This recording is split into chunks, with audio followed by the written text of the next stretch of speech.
This is the Hyundai Kona, the latest entry into the subcompact crossover space. You probably heard the news. Other manufacturers are getting out of the sedan game altogether, and it's probably not going to be too long before everything, whether it's small, medium, or large, comes as a utility vehicle. So this Kona is trying to be different in this space with design and looks. Just look at the front of it. Seems to me to be a bit of a crossover, pardon the pun, between the Cherokee, not the Grand Cherokee, but the Cherokee from Jeep, and maybe Audi at the front. It has a similar approach to the way they do their lighting packages. So the lights on the top, just below the hood, are actually the LED daytime running lights, and to the right or left of that are the turn signals. Below that is actually where the headlamps are housed, so they're separated almost exactly the same way that Jeep did when they brought out the last generation of Cherokee. Then you get an oversized grille, similar in shape and look actually to Audi. Now, the plastic cladding they put on the front and the side of the vehicle, Hyundai calls armor. And that's what people buy into when they buy utility vehicles over regular cars. They want something that looks like it's more aggressive and looks like it could take on a challenge. And I'm actually out here on some backcountry roads to see how it does on gravel, which is what some people would use it for, maybe to go into their cottage or their cabin.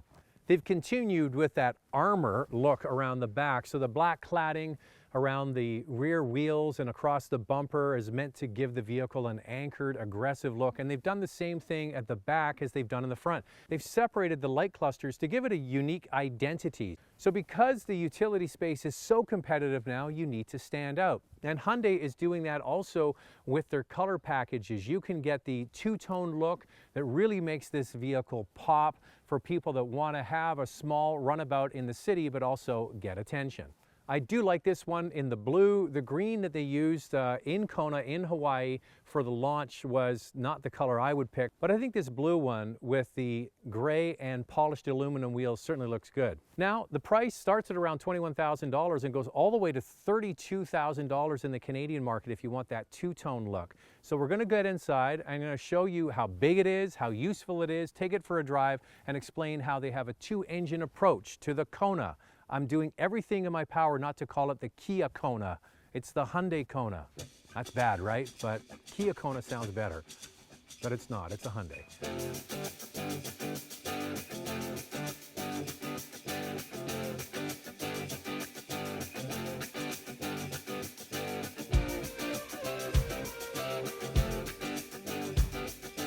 Now the reason why I'm driving off-road here is that I take my son to camp with his school. And I'm the parent volunteer, and I've stolen away a little bit of time to do some filming. So it's great that I actually get this gravel sort of cabin road to go on. And most people aren't going to use this. They're going to use it as a city runabout alternative to a hatchback. But I got to tell you, on these gravel roads, you get that little bit extra ground clearance because it's a utility vehicle. And for some people going skiing or going to their cottage on the weekend, this will be welcome. Now, there were two different engines, two different suspension setups, all-wheel drive and front-wheel drive.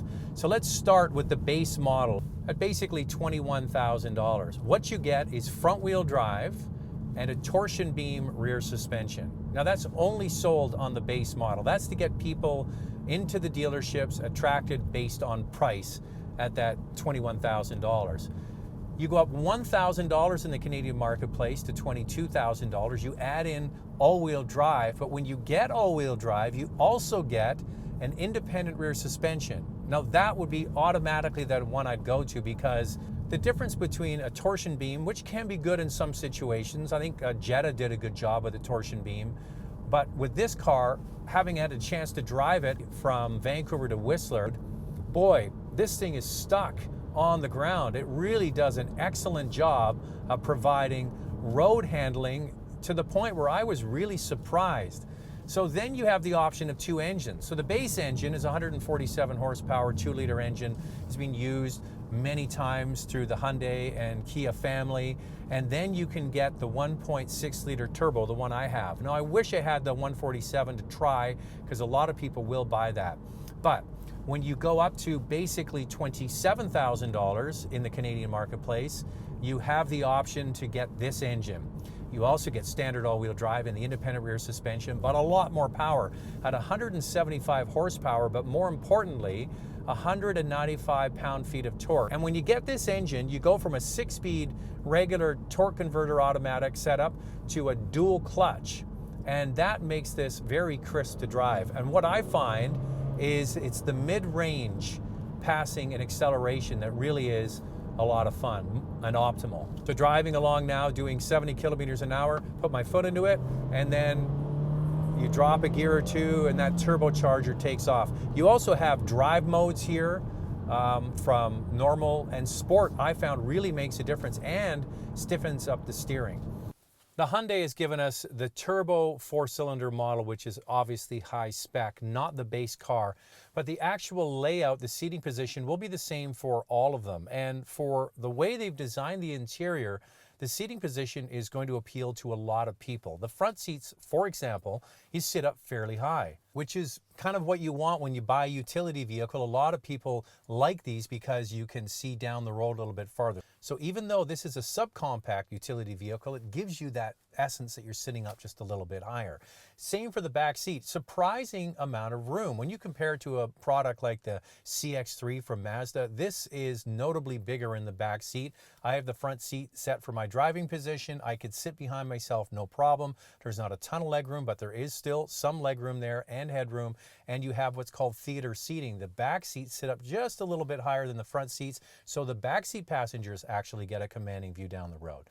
There's just a single sunroof here. There's no pano roof. And one of the things is, for the top models, they're charging up to $32,000 in the Canadian marketplace. And this, on the top of the dash all the way across, is hard plastic.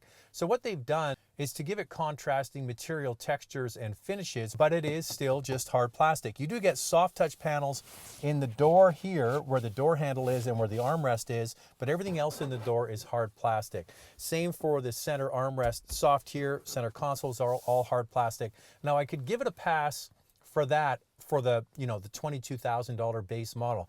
When you're charging $10,000 more, sure, you get the two-tone look where you get the contrasting colors, which makes it look funky, but materials on their own could be a little bit better. I have to say the seats are nice with the leather. Now, let's get into what you get. You get a base 7-inch head unit, and it comes, of course, with Android Auto and Apple CarPlay. Hyundai and Kia were very early adopters of this technology, which is one of the reasons why those two brands do so well in quality scores, because they're taking a lot of pressure off the head unit and downloading it onto your phone for things like navigation, music, and your phone. So that is quite simple. Plus, you've got the tablet-style head unit here. So that's what you get on the base car. Then you can get some nice features, like you can get a heads-up display in the dashboard. I'm not a fan of this sort of pop-up plastic panel that really isn't projected onto the windscreen. It's just in front of your eyes, and your focal length is a little bit different. I personally wouldn't get it. Some people really are into heads-up displays, not for me. Now, what Hyundai does exceptionally well, in my opinion, is the way they put it all together. There are no panel gaps. All of the switches are perfectly aligned. The buttons are all nicely finished. There's nice satin trim around the air vents. So it looks really good. It's when you touch it, it starts to feel a little less expensive. But you know what? At the starting price at 22 grand, I could give it a pass. How would I describe the tuning of the way they've done this vehicle? I think they've done a very good job. It's really quite quiet and refined. It has a solid stance on the road. It handles really well if you get one with independent rear suspension. The turbocharged engine is more than adequate and actually kind of fun to drive, especially if you do highway driving. And I've been driving now and getting about 8 liters per 100 kilometers in fuel economy. So overall, comfortable, great seating position, and fun to drive. I think they're going to sell these things. It all comes down to price. So there it is, the Hyundai Kona. I mentioned the pricing as it went through. $21,000 for the front-wheel drive, $22,000 for the all-wheel drive, $27,000 for the turbo 4-cylinder with the dual clutch, and it goes all the way up to 32 grand. Cars are getting expensive, and this product has a unique look and stance that is now starting to get crowded in this subcompact space. I like the fact that the back seats actually you can fit adults in there. The cargo area really isn't that big. coming up here to camp with my son. We threw a bunch of luggage in the back, but we had to put the back seats down in order to accommodate all of that. So it's a modern vehicle, the latest technology. It sure is fun to drive. You have to decide whether you like the busyness of the front and rear lighting packages, but if you're looking for something different, this product actually delivers.